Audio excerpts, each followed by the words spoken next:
అందరికీ నమస్కారం. నా పేరు బాబినాయుడు. మాది కోనసీమ రాజులు. మన మలికిపురం మండలం ఈడ్స్ మండలం జరిగినటువంటి బ్లూ అవుట్ మీరైతే చూస్తున్నారండి. నిన్నైతే చాలా ప్రమాదకరంగా ఉంది. అందరూ కూడా అప్రమత్తమై, అధికారులు అందరూ కూడా అప్రమత్తమై ఇక్కడ ఉన్నటువంటి గ్రామస్తులందరినీ కూడా గ్రామం నుంచి ఖాళీ చేయించి పంపించడం జరిగింది.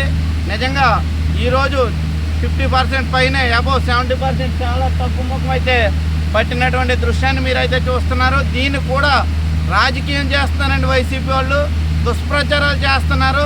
ఏదో ప్రభుత్వం నిర్లక్ష్య వైఖరి అని, లేదా అధికారి నిర్లక్ష్య వైఖరి అని చెప్పేసి పోస్టులు కామెంట్లు అయితే మీరు చూడటం జరుగుతుంది. నిజం చెప్తున్నాండి, రాత్రి కూడా నిద్ర లేకుండా ఇక్కడ ఉన్నటువంటి అధికారులు కావచ్చు, అదేవిధంగా ప్రజాప్రతినిధులు కావచ్చు, మా రాజోల్ నియోజకవర్గం యొక్క ఎమ్మెల్యే దేవవరప్రసాద్ గారు కానీ, ఎంపీ హరీష్ బాలయోగి గారు కానీ, అదేవిధంగా ఆర్డీఓ గారు కానీ, ఎస్పీ గారు కానీ, డిఎస్పీ గారు కానీ, సిఏ గారు, ఎస్ఐలు, అదేవిధంగా పోలీస్ వ్యవస్థతో పాటు ఎంఆర్ఓలు, విఆర్ఓలు, పంచాయతీ అధికారులు ప్రతి ఒక్కరు, అదేవిధంగా ఓఎన్జీసీ అధికారులు కానీ ప్రతి ఒక్కరు కూడా అప్రమత్తమై నిన్న నుంచి నిద్ర లేకుండా నిజంగా చాలా కంట్రోల్ చేయడం అయితే జరుగుతుందండి. వాటర్ కొడుతూ నిజంగా పూర్తి స్థాయిలో కంట్రోల్ అవ్వడానికి కూడా ఇదైతే త్వరలోనే అవుతుందని చెప్పేసి అధికారులు తెలియజేయడం జరుగుతుంది. ఇదైతే ఒకటే చెప్పదలుచుకున్న వైసీపీ నాయకులకి, దుష్ప్రచారాలు ఆపేయండి.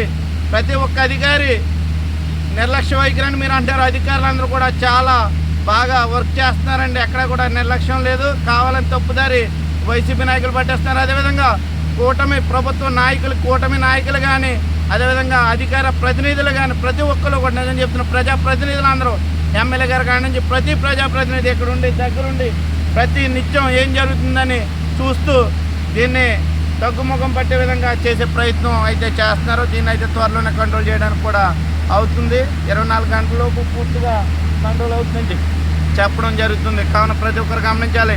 ఇప్పటికైనా వైసీపీ ద్వంద్వ వైఖరి మార్చుకోవాలి.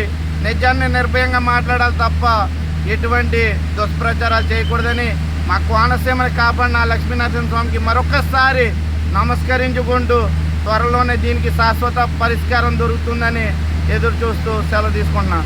Thank you so much.